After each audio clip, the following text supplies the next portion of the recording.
할렐루야. 2021년 11월 16일 수요일 새벽 기도를 시작하겠습니다. 하나님 감사합니다. 오늘도 새로운 한 날을 주시고 말씀과 기도로 시작하게 하시니 감사합니다.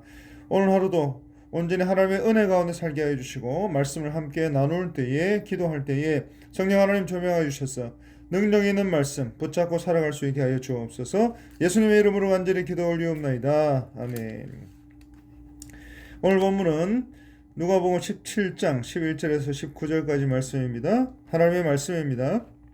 예수께서 예루살렘으로 가실 때에 사마리아와 갈릴리 사이로 지나가시다가 한 촌에 들어가시니 문둥병자 10명이 예수를 만나 멀리 서서 소리를 높여 가로되 예수 선생님이여 우리를 긍휼히 여기소서 하거늘 보시고 가라사대 가서 제사장들에게 너희 몸을 보이라 하셨더니 저희가 가다 깨끗함을 받은지라. 그 중에 하나가 자기가 나은 것을 보고 큰 소리로 하나님께 영광을 돌리며 돌아와 예수의 발 앞에 엎드려 살해하니 저는 사마리아인이라. 예수께서 대답하여 가라사대 10사람이 다 깨끗함을 받지 아니하였느냐? 그 아홉은 어디 있느냐? 이 이방인 외에는 하나님께 영광을 돌리러 돌아온 자가 없느냐 하시고 그에게 이르시되 일어나 가라 내 믿음이 너를 구원하였느니라 하시더라. 아멘. 예수님이 예루살렘으로 가실 때에 사마리아와 갈릴리 사이로 가시는 길에 한 마을에 들어가십니다. 가장 북쪽인 갈릴리에서 예루살렘으로 가시는 중에 예수님이 사마리아와 갈릴리 사이로 가시는 길이라고 했습니다. 예수님은 갈릴리에서 사마리아를 거쳐서 예루살렘으로 가신 것이 아닙니다. 사마리아를 통과해서 예루살렘으로 가시려고 했으나 사마리아인들에게 배척을 받고 사마리아와 갈릴리 사이에 난 길을 따라 베레아를 지나 예루살렘에 가는 대상들과 합류하기 위해서 가신 것입니다. 그런데 예수님이 이렇게 가시게 된 이유가 누가복음 9장에 나옵니다. 누가복음 9장에서는 예수님이 12제자를 보내셨는데 이들이 곳곳에서 복음을 전하고 병을 고치는 역사가 일어납니다. 그리고 분봉왕 헤롯이 이 모든 일을 듣고 심히 당황했다고 했습니다. 그리고 베세다에서 무려 남자만 5,000명을 먹이시는 기적을 행하십니다. 그리고 죽음과 부활에 대해서 말씀하신 후에 변화산에서 영광스러운 모습으로 변화하십니다. 그리고 귀신 들린 아이를 낫게 하시고 장차 사람들의 손에 넘겨지게 될 것을 말씀하시는데 제자들이 이 말씀을 도무지 알지 못했을 뿐만 아니라 제자들은 서로 누가 크냐 다투기까지 합니다. 그러다 예수님은 승천하실 기약이 가까이 오자 예루살렘으로 올라가시기로 굳게 결심합니다. 그런 중에 사마리아인의 한 마을에 들어갔는데 그들이 받아들이지 않았다고 했습니다. 그러자 야고보와 요한이 불을 내려 저들을 멸하게 하시라 청하시기까지 했습니다. 하지만 예수님은 야고보와 요한을 꾸짖으시고 함께 다른 마을로 가셨다고 했습니다. 그리고 이 일로 예수님은 갈릴리에서 사마리아가 아닌 베레아로 돌아서 예루살렘으로 가십니다. 그리고 예수님은 요단 동편 길로 가시는 길에 나병 환자 10명을 고쳐주시게 된 것입니다.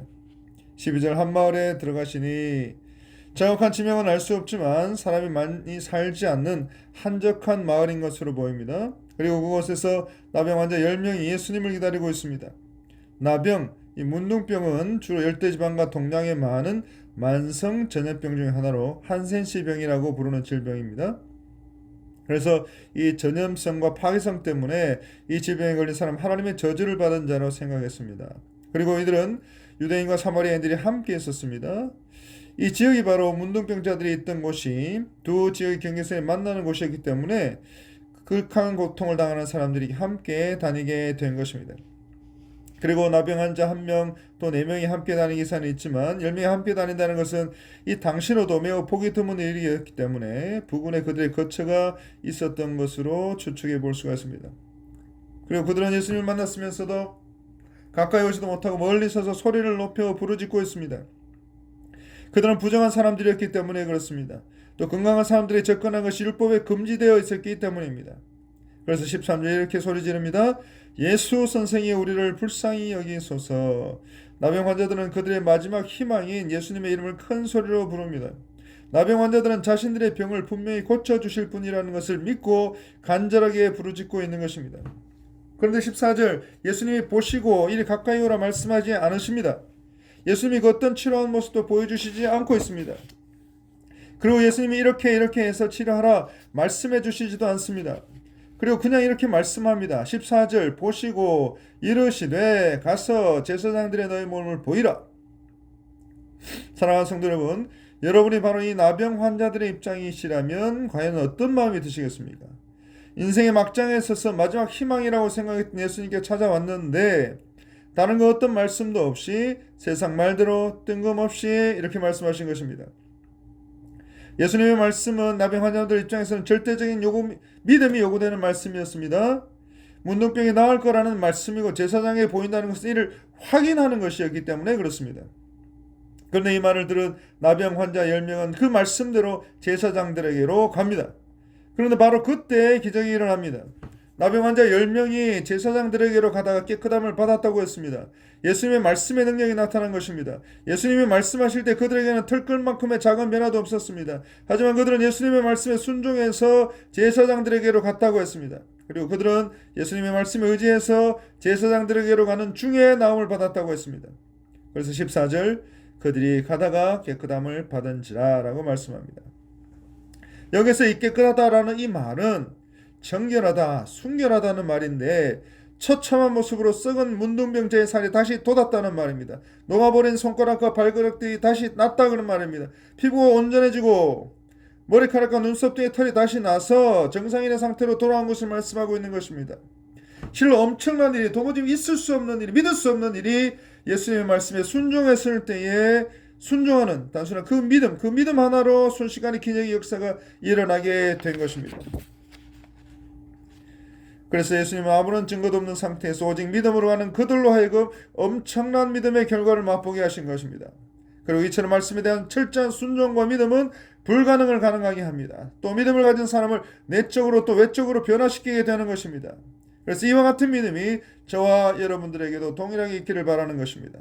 그리고 이와 같은 믿음이 우리 인생에, 우리 교회에 역사를 이루게 될 줄로 꼭 믿으시기를 간절히 바랍니다. 그래서 15절 그 중에 한 사람이 자기가 낳은 것을 보고 큰 소리로 하나님께 영광을 돌린다고 했습니다. 그래서 이 하나님의 놀라운 은혜와 능력을 체험한 그들 중에 한 사람이 큰 소리로 하나님께 영광을 돌려드립니다. 그러면서 큰 소리로 찬양을 통해서 감사합니다. 회개하면서 하나님을 높입니다. 또 하나님께 영광을 돌린 그는 제사장에게 가서 자신의 나은 몸을 보이는 것을 미루고 예수님께 감사의 말씀을 전하기 위해서 다시 돌아온 것입니다. 그리고 이러한 모습은 죄의 사함을 받고 새 생명을 얻은 자가 먼저 어떻게 해야 될지를 우리에게 가르쳐 주고 있는 말씀입니다. 그래서 성도는 자신의 무가치함과 하나님의 무한한 은혜를 발견했을 때에 하나님께 영광을 돌려드리고 가장 먼저 하나님께 감사할 줄 알아야 된다라고 하는 것입니다. 그리고 예수님의 발 앞에 그 사람이 엎드렸다고 했습니다. 그런데 그 사람이 사마리아 사람이라고 했습니다. 예수님께서 바로 사마리아 사람에게 말씀합니다. 10사람이 다 깨끗함을 받지 아니하였느냐? 그 9은 어디 있느냐? 그러면서 예수님께서 슬퍼하십니다. 10명 중 겨우 한 사람, 그것도 다른 민족들보다 훨씬 더 많은 사랑과 축복을 받았던 유대인이 아니라 정반대의 처지에 있었던 그 사마리아 사람 한 사람만 찾아오게 된 것입니다. 또 감사하고 있는 것입니다. 그래서 도무지 감사할 줄 모르는 이스라엘 백성들에 대한 안타까운 심정이 그 9은 어디 있느냐라고 하신 그 말씀에 담겨져 있는 것입니다. 그래서 18절 이방인 외에는 하나님께 영광을 돌리러 돌아온 자가 없다라고 했습니다. 그리고 이렇게 말씀합니다. 그에게 이르시되 일어나 가라 내 믿음이 너를 구원하였느니라 하시더라. 예수께서 이 말씀을 하실 때까지 사마리아인은 예수님의 발 앞에 엎드려 있었습니다. 이는 사마리아인이 예수님께 얼마나 깊은 감사와 존경의 마음을 가지고 그 마음을 표시했는지 우리로 하여금 짐작케 하는 것입니다. 그래서 구원하였느니라 이런 말씀을 통해서 모든 인류의 대제사장 되시는 우리 예수님께서 질병이 완전히 완쾌되었음을 선언하고 계십니다. 그리고 그와 동시에 구원자 되신 하나님 되신 예수 그리스도께서 너는 죄에서 지옥에서 구원받았느니라 라고 영적 구원을 선포하고 계시는 것입니다. 그런데 다른 9명의 문둥병자들은 치유함을 받기는 했습니다. 하지만 이 사마리아인과 같은 영혼의 문제는 해결받지 못했던 것입니다. 그래서 이러한 비유를 통해서 9명의 나병 환자는 1차적으로는 하나님의 은혜를 수없이 받았으나 하나님께 감사할 줄 모르는 유대인들을 대표하기도 하는 것입니다. 그래서 궁극적으로는 하나님의 은혜를 받기는 했지만 구원의 은혜까지는 나아가지 못하게 된 모든 신앙의 낙오자들을 대표한다고 말씀할 수가 있는 것입니다. 사랑하는 성도 여러분, 이제 오늘 또 이번 추수감사절 또 우리 모든 남은 인생 가운데 오직 하나님 앞에 받은 그 은혜에 감사할 줄 아는 그런 저와 여러분들이 다 되시기 간절히 바랍니다. 그리고 육신의 질병에서 치유받고 구원받을 뿐만 아니라 구원의 은혜까지도 이르게 하신 그 하나님께 오늘도 우리의 모든 남은 인생 가운데 철저하게 하나님 앞에 감사할 줄 아는 그 은혜에 인하여 믿음으로 승리하며 살아가는 저와 여러분들이 다 되실 수 있기를 간절히 바랍니다. 아멘. 하나님 감사합니다. 우리를 구원하시고 은혜 베푸신 것 감사하고 그 구원의 은혜에 늘 감사하며 오늘도 믿음으로 승리하며 살아가는 주의 백성들 다 되게 하여 주옵소서. 예수님의 이름으로 간절히 기도 올리옵나이다. 아멘. 네, 기도하겠습니다. 우리 교회를 위해서 기도해 주시기 바랍니다. 담임 목사님의 교회와 총회 사역을 위해서 기도해 주시기 바랍니다. 그리고 우리 환우들을 위해서 기도해 주시기 바랍니다. 그리고 바로 내일 2021학년도 수험생들이 대학 입학을 위한 수학능력 시험을 치르게 됩니다. 우리 배예원, 배유진, 이진섭, 박영준, 방세희, 이신영 이 6명 우리 수험생들을 위해서 또 우리 모든 다음 세대들을 위해서 이 시험 가운데 하나님을 경험하고 더욱더 믿음으로 주님께 의지함으로 하나님께 영광 돌려드리는 모든 자녀들 다 되게 하여 주옵소서. 기도해 주시기 바라고 또 우리가 들고 나온 모든 기도의 제목도 하나님 속히 들응답하여 주셔서 낙심치 않게 해주시고 믿음으로 승리하며 기쁨으로 믿음 생활할 수 있는 모든 주의 백성들 다 되게 하여 주옵소서. 이 모든 말씀 우리를 구원하신 예수 그리스도 이름으로 간절히 기도 올리옵나이다. 아멘.